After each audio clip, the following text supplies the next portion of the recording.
पंजाब केसरी में आप सबका स्वागत है। मैं हूं चंद्रशेखर धरनी। इस वक्त हमारे साथ मौजूद हैं हरियाणा एनएसयूआई के प्रदेशाध्यक्ष दिव्यांशु बुद्धिराजा। उनसे बातचीत करेंगे।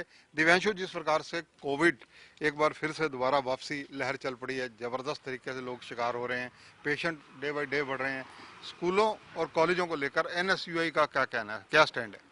देखिए, सबसे पहले तो आपके चैनल के माध्यम से जितने भी आपके व्यूअर्स हैं, हम उन्हें अपनी तरफ से एनएसयूआई की तरफ से रिक्वेस्ट करते हैं कि जो हालात इस समय दोबारा से हमारे देश में, हमारे प्रदेश में बनते जा रहे हैं, वो सावधानी बरतें और मास्क वगैरह लगा के रखें, सोशल डिस्टेंसिंग का पालन करें। और जो आपने छात्रों को लेकर स्कूल और कॉलेजेस की बात करी, तो बाकायदा हमें ये लगता है कि जैसे पिछली बार कोविड का स्ट्रेन शुरू हुआ था और जो अब ये नया स्ट्रेन आया है, इसकी गति पिछले वाली स्ट्रेन से ज़्यादा है। इसलिए हमें लगता है कि स्कूल और कॉलेजेस के अंदर जिस प्रकार से सरकार ने 8वीं तक की जो स्कूल की शिक्षा है, जो बच्चे पढ़ रहे हैं, उन्हें बोला है कि वो घर पर रहें और उनकी ऑनलाइन एजुकेशन हो। मुझे लगता है कि पूरे तरीके से स्कूल और कॉलेजेस और यूनिवर्सिटीज इनको दोबारा से ऑनलाइन मोड पे ले आना चाहिए, क्योंकि सबसे पहले सरकार के लिए और समाज के लिए विद्यार्थियों की, छात्रों की जो हेल्थ है, स्वास्थ्य सबसे पहले है, उसके बाद कोई और चीज है। दिव्यांशु जी, ऑनलाइन एजुकेशन क्या स्टूडेंट्स जस्टिफाई कर पाते हैं, पूरा गेन कर पाते हैं उसमें? देखिए जी, बात गेन करने की या उसकी नहीं है। हम मानते हैं कि ऑनलाइन एजुकेशन जो है वो उतना कारगर नहीं है जितना फिजिकली या मैनुअली जो है एजुकेशन, जो पहला हमारा मोड चल रहा था।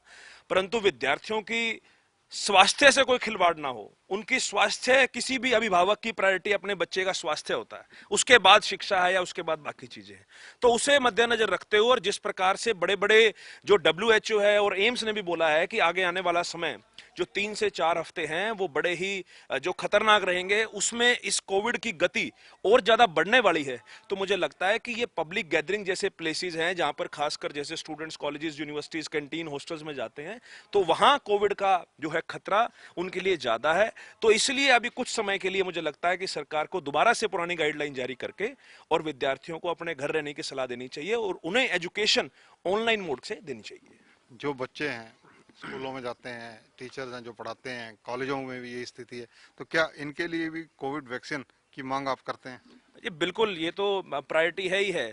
देखिए, गवर्नमेंट ने अभी 45 ईयर से अब वो बोला है कि कोविड वैक्सीन लगनी चाहिए, पर मुझे लगता है कि उसके बाद जो है विद्यार्थियों को, स्टूडेंट्स को, जो खास करके कॉलेजेस और स्कूल में पढ़ रहे हैं, उन्हें भी कोविड वैक्सीन लगनी चाहिए। इवन मुझे लगता है कि समाज के हर वर्ग को, सरकार को अपनी जो कोविड वैक्सीन बनाने की जो क्षमता है वो बढ़ानी चाहिए। और जरूरी नहीं कि 45 से ऊपर, हम समझते हैं कि सीनियर सिटीजन्स को पहले ये वैक्सीन लगनी चाहिए, पर उसके बाद मुझे लगता है कि सरकार को क्षमता बढ़ाकर हर वर्ग को कोविड वैक्सीन प्रोवाइड करानी चाहिए। पंजाब यूनिवर्सिटी में हरियाणा का हिस्सा है, लेकिन हरियाणा को पर्याप्त सीटें नहीं मिलती। इसी प्रकार से पीजीआई में हरियाणा का हिस्सा है, पर्याप्त सीटें नहीं मिलती बच्चों को जो एमबीबीएस करके आते हैं। 32 मेडिकल है, कई इंस्टीट्यूशन है जो यूटी मतलब केंद्र शासित राज्य में है। देखिए, बिल्कुल हम इस बात की मांग करते हैं कि हरियाणा का हिस्सा भी जो है पंजाब यूनिवर्सिटी के अंदर मिलना चाहिए, पर उसके लिए हरियाणा गवर्नमेंट को इनिशिएटिव लेना चाहिए, क्योंकि हरियाणा गवर्नमेंट का जो है उसके अंदर जो हिस्सा था वो विड्रॉ कर चुकी थी। हरियाणा गवर्नमेंट को जो फंड वगैरह हैं केंद्र सरकार से और पंजाब सरकार से बैठकर ये बात करनी चाहिए और जो भी इनका हिस्सा बनता है, क्योंकि सरकार की हिस्सेदारी जब फंड्स वगैरह देने में बढ़ेगी, उसके बाद ही टेक्निकली जो है स्टूडेंट्स का वहां पर कोई हिस्सेदारी बढ़ेगी। तो मुझे लगता है कि हरियाणा सरकार को इसमें इनिशिएटिव लेना चाहिए। राजनीतिक रूप से भी आपसे चर्चा करनी चाहूंगा, क्योंकि छात्रों से राजनीति शुरू होती है। हरियाणा के राजनीतिक घटनाक्रमों पर एनएसयूआई की क्या निगाह है? देखिए, हरियाणा का राजनीतिक क्रम आज के समय किसानों के इर्द गिर्द घूम रहा है। आज के समय हालात ऐसे हैं कि बीजेपी के विधायक और जेजेपी के विधायक और इंडिपेंडेंट जिन्होंने भी इन्हें समर्थन दे रखा है, उन सभी विधायकों का अपने घर से बाहर निकलना दुभर हो चुका है। आज के टाइम हम पहली बार देख रहे हैं कि खाकी वर्दी खादी की सुरक्षा में लगी हुई है। जो खाकी वर्दी का काम है आम जनता की सुरक्षा करना, वो आज अपने एरिया का एसएचओ आज कोई राउंड नहीं कर रहा है अपने एरिया का, वो उस एरिया में बीजेपी जेजेपी नेताओं और उस एरिया के विधायक मंत्रियों की जो कोठियां हैं उनके घेराबंदी कर रहा है। और मैं बात करना चाहूंगा अनिल विज साहब की। अनिल विज साहब ये कहते हैं कि किसानों को अगर प्रदर्शन करना है, जिस प्रकार से घटनाक्रम रोज हम सुन रहे हैं सोशल मीडिया के माध्यम से, मीडिया के माध्यम से, कि किसान लगातार इनका रास्ता रोक रहे हैं, इनकी कोठियों का घेराव कर रहे हैं, तो अनिल विज साहब ने कुछ समय पहले बोला कि अगर किसानों को प्रदर्शन करना है तो वो बीजेपी के प्रोग्राम के 200 मीटर दूर प्रदर्शन करें। तो आज मेरा सवाल इनसे खड़ा होता है, ये आंदोलन जिस दिन शुरू हुआ, ये पीपली के कांड से शुरू हुआ, उस दिन से इस आंदोलन ने पीक पकड़ी। उस दिन मुद्दा क्या था? उस दिन मुद्दा सिर्फ इतना सा था कि पूरे हरियाणा से किसान उठकर पीपली सिर्फ एक मंडी में रैली करना चाह रहा था। वो कोई रास्ते नहीं रोक रहा था, वो कोई NH1 नहीं रोक रहा था, वो सिर्फ रैली करना चाह रहा पर था। आज तो आरोप कांग्रेस पे लग रहे हैं कि कांग्रेस इस आंदोलन को हिंसक बना रही है। देखिए, हम कांग्रेस बीजेपी वालों ने तो जो टिप्पणी करनी है वो करते रहेंगे। वो लोगों का मुद्दे भटकाने में बीजेपी जितनी माहिर है उतनी कोई माहिर नहीं है। ये भी आरोप है कि नक्सलवादी इसमें घुसे हुए हैं, इसमें आतंकवादी घुसे हुए हैं, ये भी एलिगेशन आ तो रहे हैं। सरकार क्या कर रही है? अगर नक्सलवादी आतंकवादी घुसे हुए हैं तो सरकार के पास इतनी एजेंसीज हैं, सरकार के पास इतना सारा तंत्र मंत्र है, सरकार पकड़े उनको। सिर्फ बात करने से लोगों का मुद्दा भटकाने का मतलब नहीं है। मैं अपनी बात पूरी करना चाहूंगा। मैं ये बात कर रहा था कि किसान आज इनका रास्ता रोक रहे हैं, तो मैं अनिल विज साहब से पूछना चाहूंगा, उस दिन जब किसान रैली में इकट्ठे हो रहे थे वो किसी का रास्ता नहीं रोक रहे थे? उस दिन क्यों सरकार ने जगह जगह नाके लगा के उनके रास्ते रोकने चाहे? और आज जब वो किसान इनके रास्ते रोक रहा है तो इन्हें लोकतंत्र के जाप याद आ रहे हैं।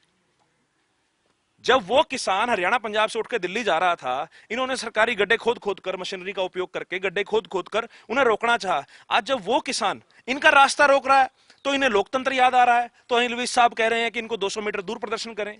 तो ये तो जैसा सरकार कर रही है वैसा ही सरकार के समक्ष आ रहा है। हरियाणा के अंदर जो है कई ऐसे ज्वलंत मुद्दे हैं जिनमें छात्रों की बहुत ज्यादा दखलंदाजी रहती है।